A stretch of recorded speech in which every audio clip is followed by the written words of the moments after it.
추석을 잘 보내셨는지.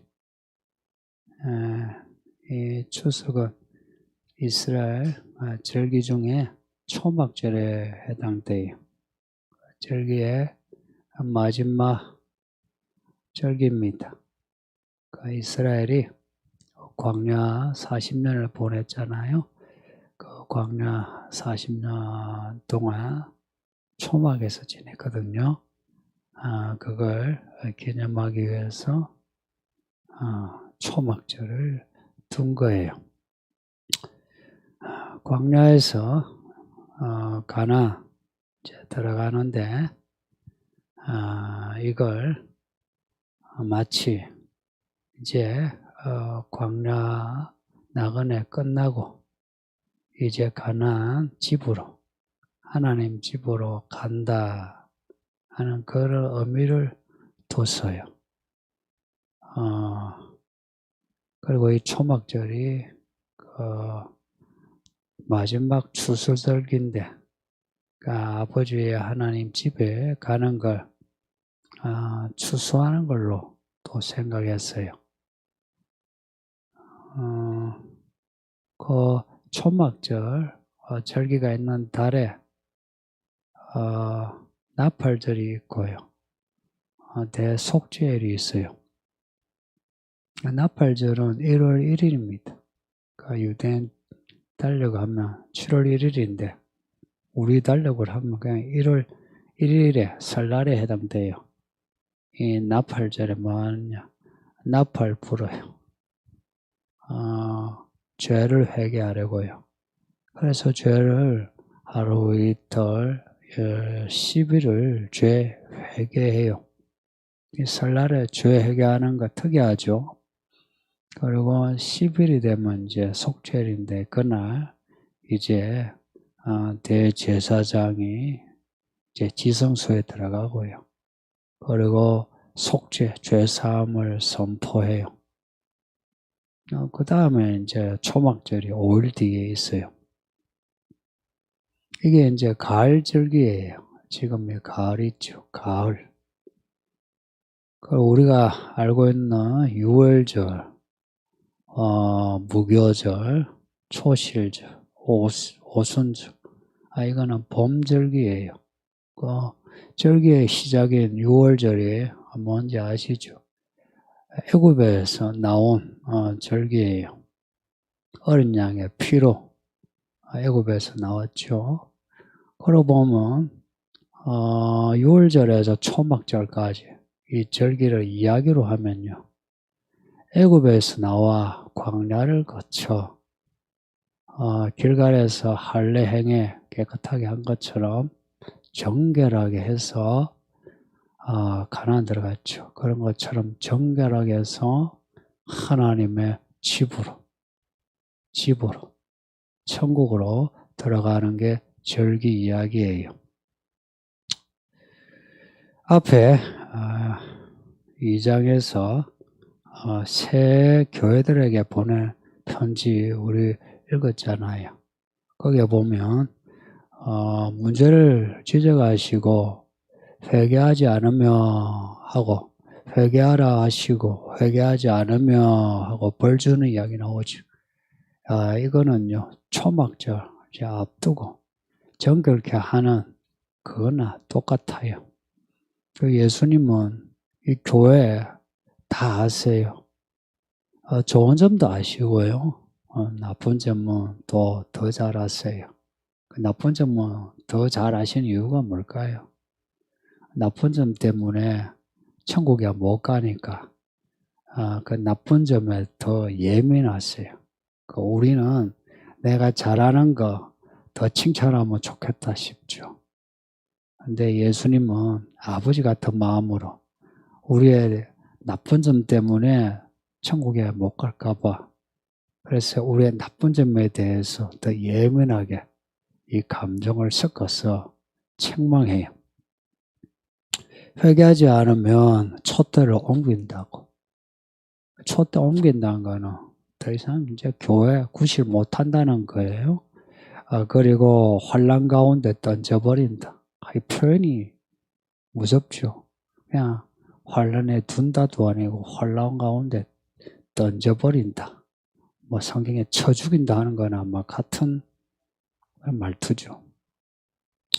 사도교회도 예외가 아니에요. 회개하지 않으면 예수님이 오시는데 도둑같이 오신대요. 오시기는 반드시 오세요. 근데 도둑같이 오신대요. 생각해 보세요. 예수님이 도둑같이 오면 좋겠나? 아니면 신랑같이 오면 좋겠나? 도둑같이 오면은 아무런 준비 없이 그냥 당하죠. 천국 가는 거는요, 준비 없이는 못 가요. 성경 전체가 말씀하는 거예요. 근데 신랑같이 오면 어때요? 신랑은 이스라엘 결혼식이 좀 특이한데요. 뭐 우리하고도 비슷한 점이 있어요. 신랑이 오잖아요. 그럼 신랑 친구들이 같이 와요. 신랑 친구들이 떠들면서 이제 신랑이 왔으니 영접하라 그래요. 그러면 신부집에서 이제 그 소리 듣고 이제 그 신랑 친구부터 먼저 영접하죠. 뭐 먹을 것도 주고 뭐 돈도 주고 그리고 이제 다음에 신랑 오죠. 이제 신랑과 신부가 이제 그렇게 만나 이제 신부를 데리고 신랑 집에 가는 거예요. 근데 도둑같이 오면 있지 아무 준비 못한 채 당해요. 근데 신랑같이 오면 그래도 준비를 할 수 있죠. 준비할 수 있는 마음, 준비할 수 있는 시간 되고요. 이 요한계시록 주신 거, 특히나 7교회에 편지 주신 거, 이거 왜 주시는지 아세요? 이렇게 신랑 친구들이 신랑이 온다 하고 떠드는 것처럼 예수님이 오신다, 오신다, 오신다.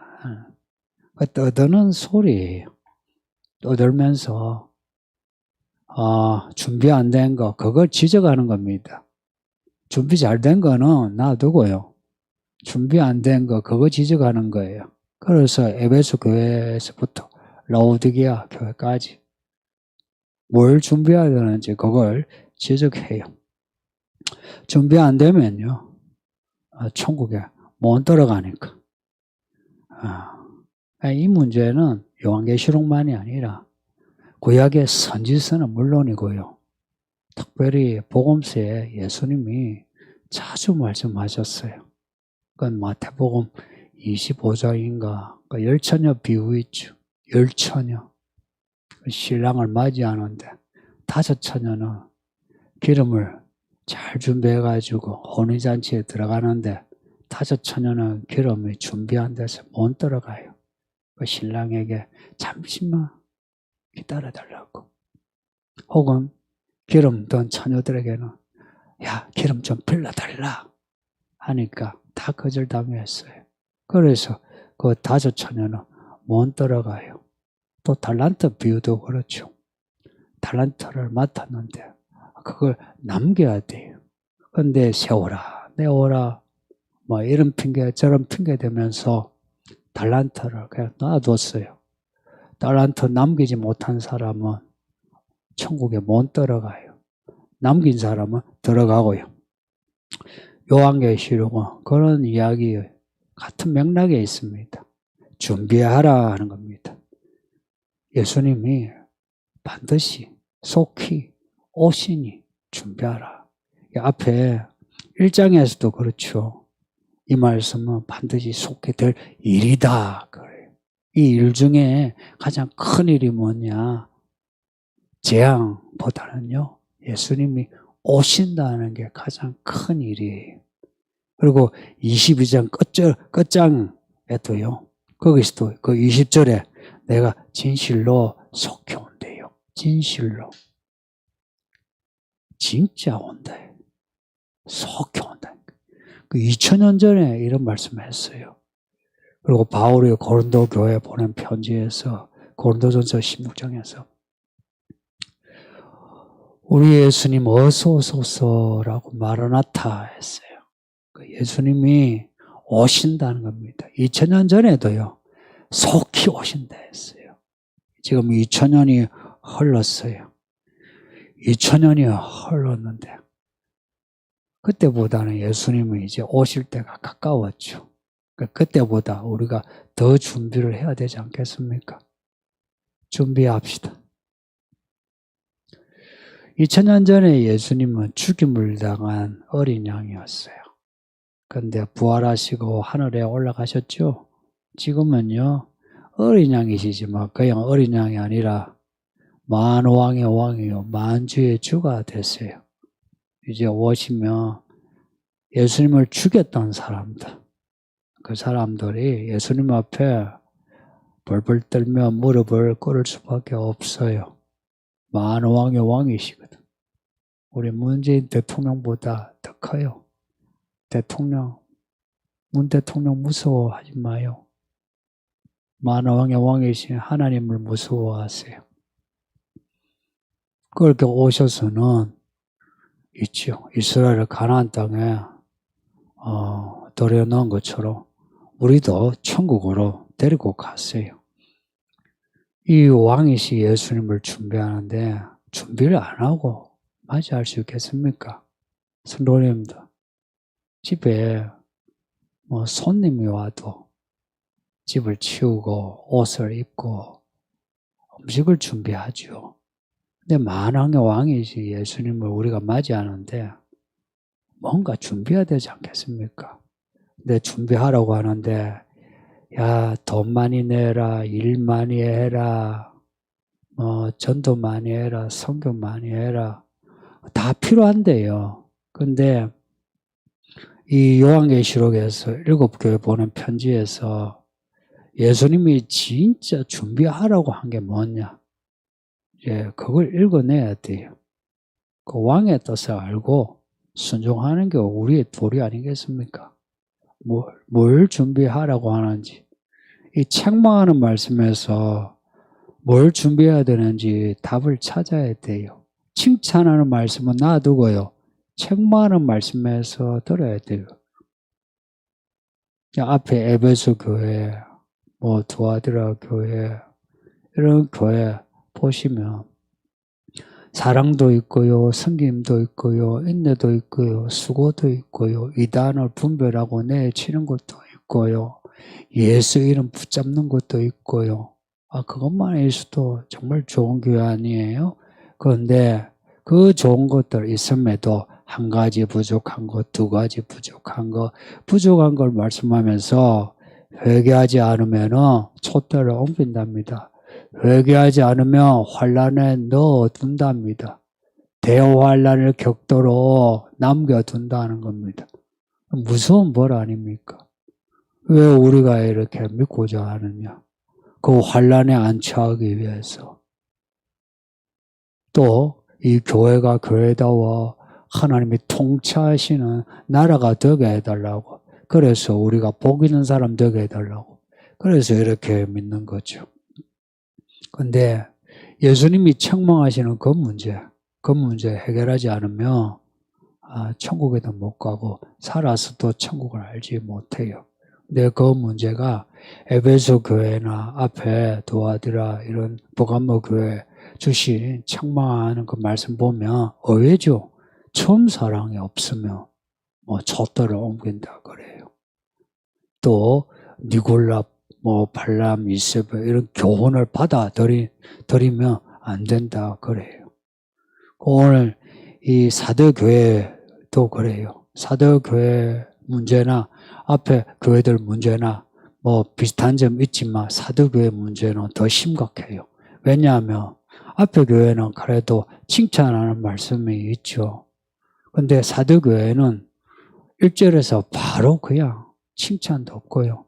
바로 책망인데 책망도 무시한 말씀이에요. 너희가 산 것 같으나 죽은 자다 그래. 죽은 자다 한 거죠. 죽었다 하는 겁니다. 성도님들, 여러분 보고 당신 죽었어 이러면 무슨 기분 들까요?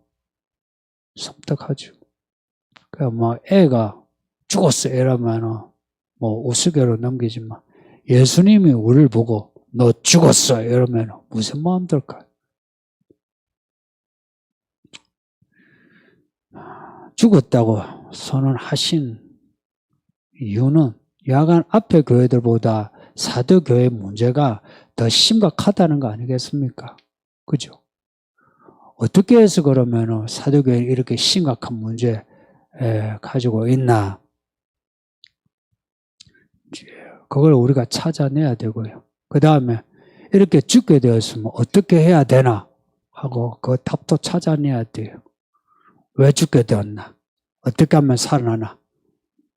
이 두 가지를 생각하세요. 뒤에 2절, 3절을 보면요. 그 다음 주시는 말씀 급박해요. 일깨어라, 굳건하라. 이 동사를 보세요. 그리고 3절에 생각하라. 생각하는 거죠. 기억해내라. 그리고 지켜라. 아직 죽지 않고 남아있는 거, 그거까지 죽지 않도록 그거는 살려내라. 살리기 위해서 정신 차려라. 그리고 그것을 확 붙잡고 안 죽도록 해라. 마치 완전히 죽어간 사람에게 인공호흡 하듯이 아니면 산소 호흡기 달듯이 하는 말씀으로 들리지 않습니까?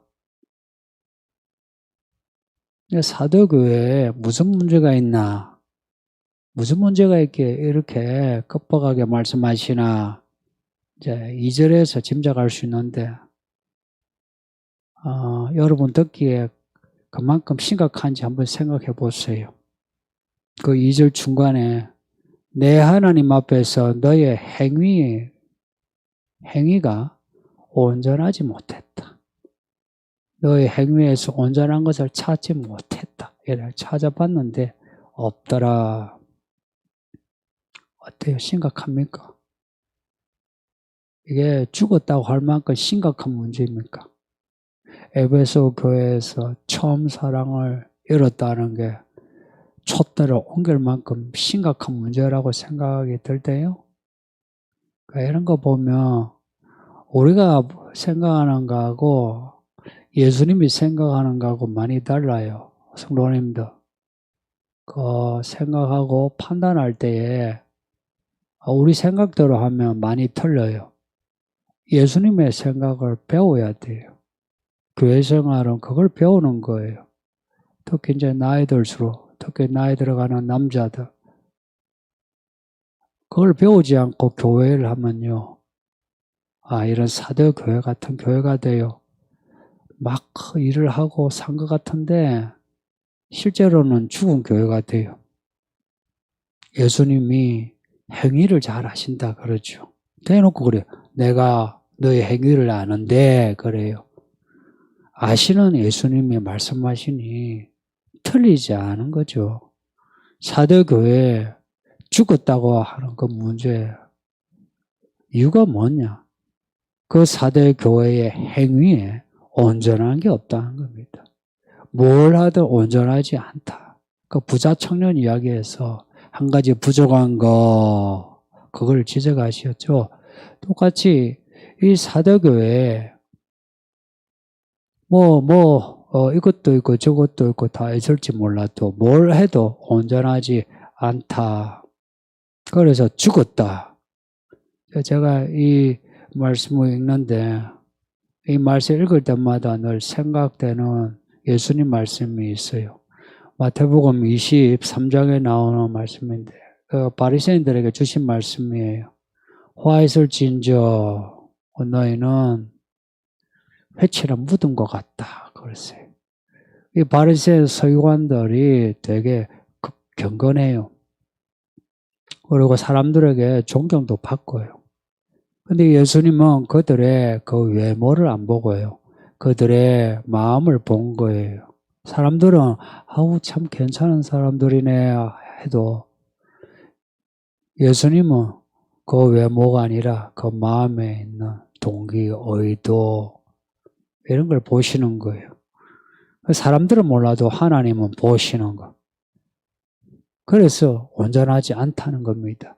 근데 아마 사도교회 그 성도들 간에는 우리 교회는 좋아, 우리 교회는 다 좋아 그랬을 거예요. 근데 예수님은 온전하지 못했다. 뭐가 온전하지 못했는지 그걸 또 지적하지도 않으시네. 그런 거 있잖아요. 그 여러분 보고 당신 그 온전하지 않아 그러면 여러분 아이고 그래요 온전하지 않아서 죄송해요 회개하겠어요 그러겠습니까? 아니면은 딱 자세 고치면서 뭐가요? 뭐가 온전하지 않아요? 이러겠습니까? 후자입니까? 전자입니까? 대부분 후자죠. 뭐 온전하지 않다면 뭐가 온전하지 않은지 지적을 해야 내가 고치든지 그러겠죠. 근데 이 온전하지 않다는 것은 전반적인 태도예요. 이거는 사람이 지적하면은 있죠. 오히려 불평을 만들어요. 근데 하나님 딱 지적하니까 사실 우리가 움찔하죠. 이런 겁니다. 사람은 몰라도 하나님은 아시는 죄가 있다. 이겁니다. 그래도 이 사도교회에 아직 죽지 않고 산 사람이 있다.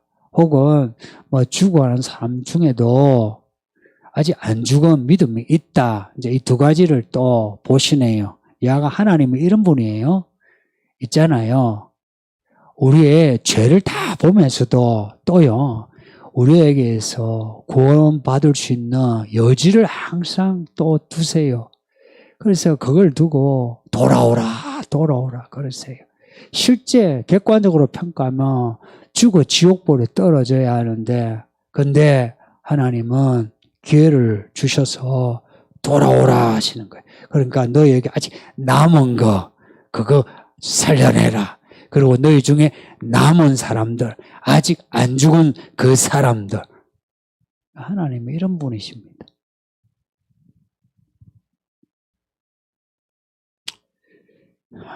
그 남은 믿음 혹은 남은 사람은 어떤 믿음이고 어떤 사람이냐 4절 보면요. 사대에 그 옷을 더럽히지 아니한 자 몇 명이 너에게 있어 흰 옷을 입고 나와 함께 다닌다. 요 4절을 마음에 딱 담아두세요. 옷을 더럽히지 아니한 흰 옷을 입은 사람, 흰 옷 입은 사람. 요한계시록에 흰 옷이 자주 나와요. 그래서 천국에 누가 있노 하고 보면은 흰 옷 입은 사람이에요. 천사가 뭘 입었노 보면은 흰 옷 입은 천사예요.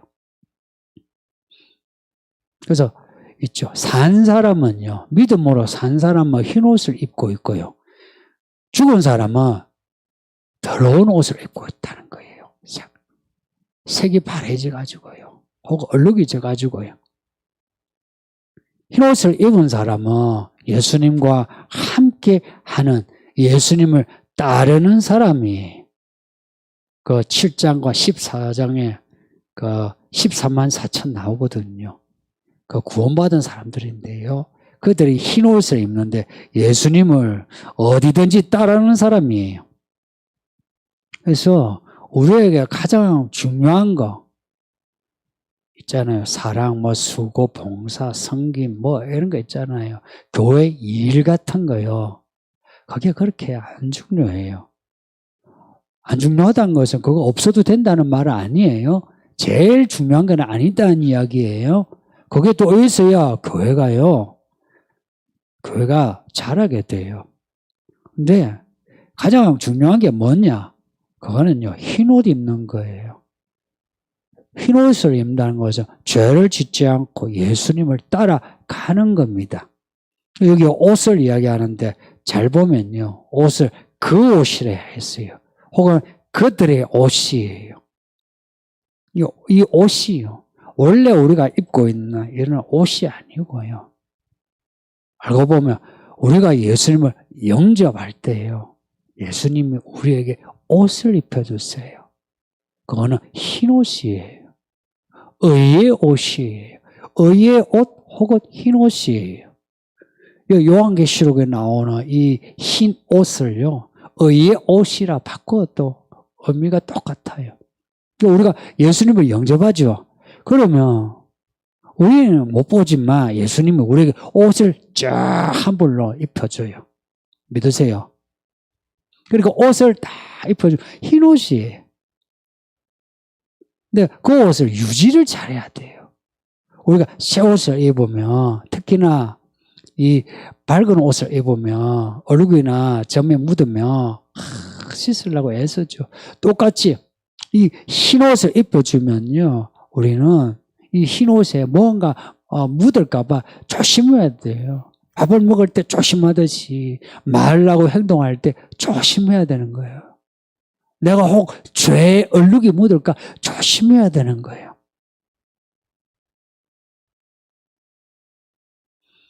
이렇게 흰 옷을 입혀주셨다는 건 동시에요. 동시에 하늘에 생명책이 있어요. 저는 그 생명책이 어떻게 생겼는지는 몰라도 이렇게 생기지 않았겠습니까? 이렇게 생긴 생명책의 이름이 동시에 기록이 돼요. 생명책에 기록이 안 되면 우리에게 이 의의 옷을 안 주세요. 그러니까 우리가 예수님을 영접하면 의의 옷을 입고 동시에 생명책에 기록이 돼요. 근데 우리가 입은 옷을 우리가 더럽게 하죠. 그렇게 더러워서 도저히 천국에 들어갈 수 없게 되면 생명책 이름이 지워져요. 실은 하나님이 뭐 변덕이 있어 지우시는 게 아니고요. 우리가 우리의 죄로 그 생명책의 이름을 우리가 지우는 거예요. 그렇게 생명책의 이름이 지워지면 믿었다가 안 믿는 사람들 잘 보세요. 우리 어머니가 그런 분이셨거든요. 처녀 때 잘 믿다가 결혼하고서 안 믿었는데 인생이 너무 힘들었어요.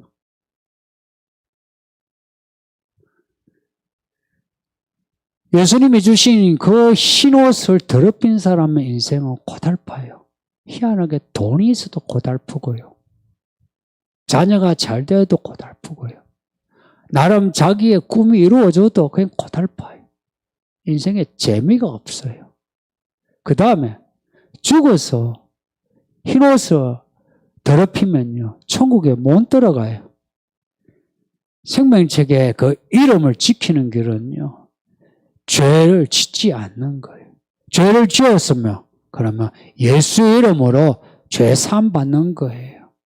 그래서 요한계시록 끝에 22장 14절에 누가 복이 있나? 또 복을 이야기해요. 복 있는 사람은 두루마기를 빠는 사람이 복이 있다 그래요. 성도님들, 우리 예수님이 우리에게 입혀주신 이 의의 옷, 흰 옷을 깨끗하게 지킵시다. 그리고 만일 더럽혀졌으면 이거 그대로 놔두면 이제 못 빨아요.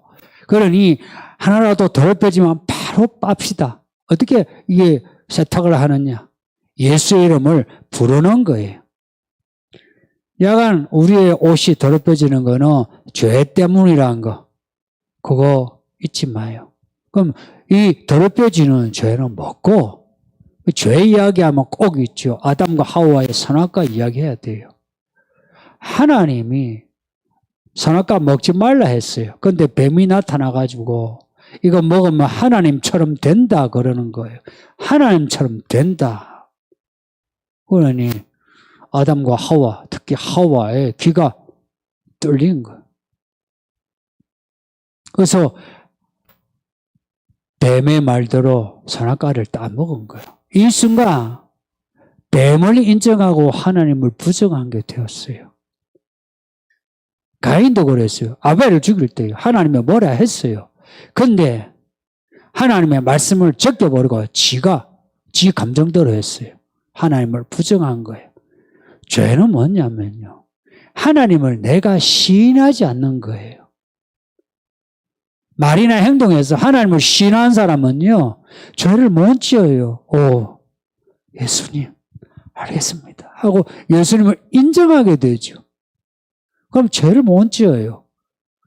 죄는 내가 예수님을 내가 인정하지 않는 거예요. 생각은 할지 몰라도요, 인정을 하지 않는 거예요. 이 말 이해하시죠? 뭐 내가 알긴 하지만 내 당신 알아. 근데 나 당신 인정 못해. 그러면서 하고 싶은 대로 하는 거 있죠. 그런 거예요. 사도교회가 그랬다는 겁니다. 근데 흰옷을 입은 사람에 대해서는 함께 하신다는 거예요. 왜냐? 예수님을 인정하니까. 그래서 예수님이 그와 함께 하고 하는 겁니다. 그런 사람에 대해서는 나중에요. 아버지 하나님과 천사들 앞에서 그들을 인정한답니다. 시인하리라. 이게 마태복음 10장 32절에도 나와요. 나를 부인하면 내가 아버지 하나님 앞에서도 너희를 부인할 거다. 나를 시인하면 내가 아버지 앞에서 너희를 시인할 거다. 그래요. 성도님들.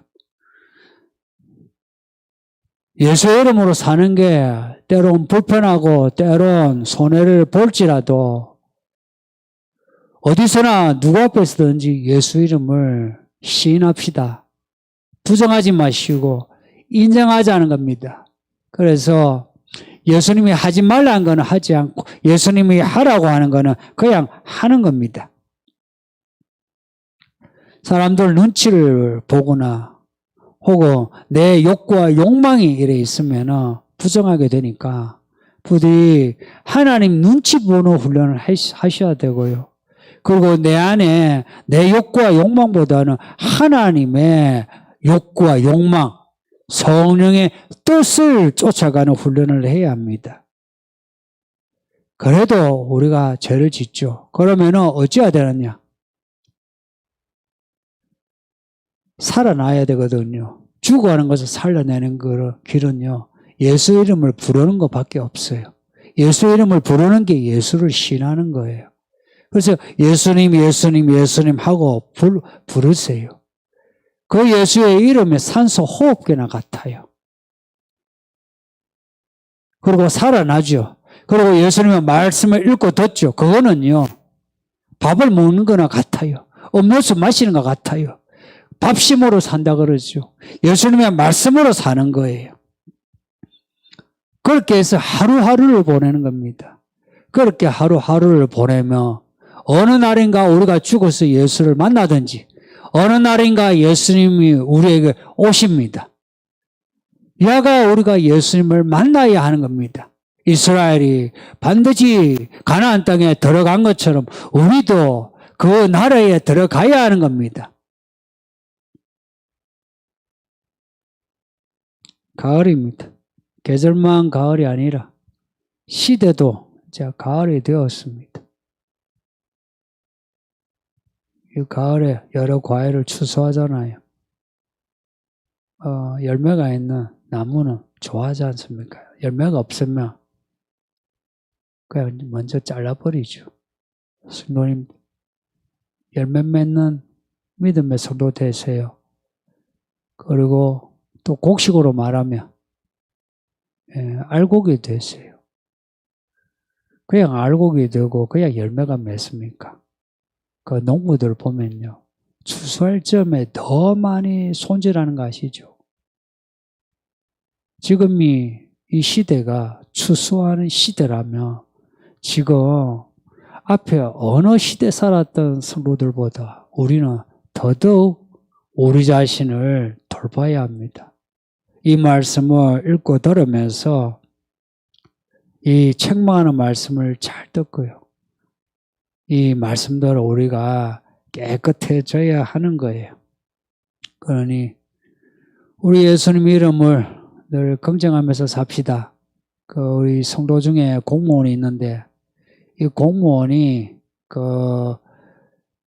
요즘은 교회 다니는 것도 눈치 보이고요. 또 공무원이 SNS에서 뭐 하나님 이야기하고 교회 이야기하는 거 그 눈치 보이는 때예요. 근데 우리 성도가 대놓고 SNS에도 이렇게 믿음의 이야기 나 잘 믿겠습니다. 우리 모두 잘 믿읍시다. 이런 거를 쓰고 말하니 참 대견하고 기쁩니다. 여러분 모두가 그랬으면 합니다. 말로만 믿는 척하고 하지 마시고 우리의 행위에 그 안에 있는 마음까지도 온전해서 우리의 믿음이 온전한 믿음이 되었으면 합니다.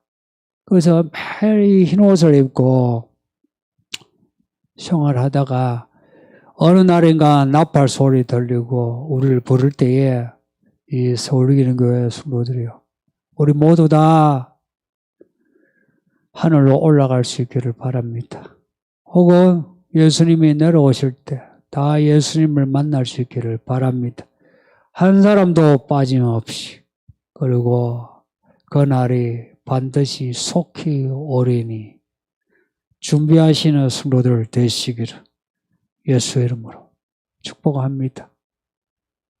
마지막 초막쯤 잘 준비합시다. 이 말씀을 생각하면서 우리 함께 기도하겠습니다. 말씀을 생각하면서 기도합시다. 계절도 계절이니 한 해를 돌아보면서 또 남은 생애 생각하면서 우리 합심해서 기도합시다. 아바 아버지, 아멘, 할렐루야. 예, 하나님께 감사드립니다. 예, 성도님들 반갑습니다. 여러분 보입니다. 예, 움직이지 마시고 광고 들으세요. 다음 주까지 이렇게 온라인으로 예배 드릴 것 같습니다. 근데 칼자루는 정부가 쥐고 휘두르니까 다음 주까지가 어찌 될지 모르겠습니다. 성도님들 흔들리지 마시고 이 온라인 기간을 즐기세요. 즐기세요. 불만도 마시고 믿음도 나태하지 마시고 즐기세요. 아담마의 넓은 예배당이 비어 있습니다. 여러분이 여기서 아무리 부르짖어도 아무리 확진자가 와도 퍼지지 않으니까 걱정하지 마시고 기도하러 오세요. 집에서 기도 안 되죠? 오세요. 아이들아, 예배당에서 기도해라. 기도 많이 하셔야 합니다. 성경 많이 읽으시고, 예. 온라인 기간에 여러 가지 보이스 혹은 영상으로 홈페이지에 게시되는 성도님들 과식이 아니니까, 넘치지 않으니까 다 여러분이 보시기를 바랍니다. 그리고 주일에 예배 후에 모든 시간을 여러분이 좀 더 경건하고 그리고 즐겁게 보내시길 바랍니다. 이 가을을 만끽하는 주일 되시길 바랍니다.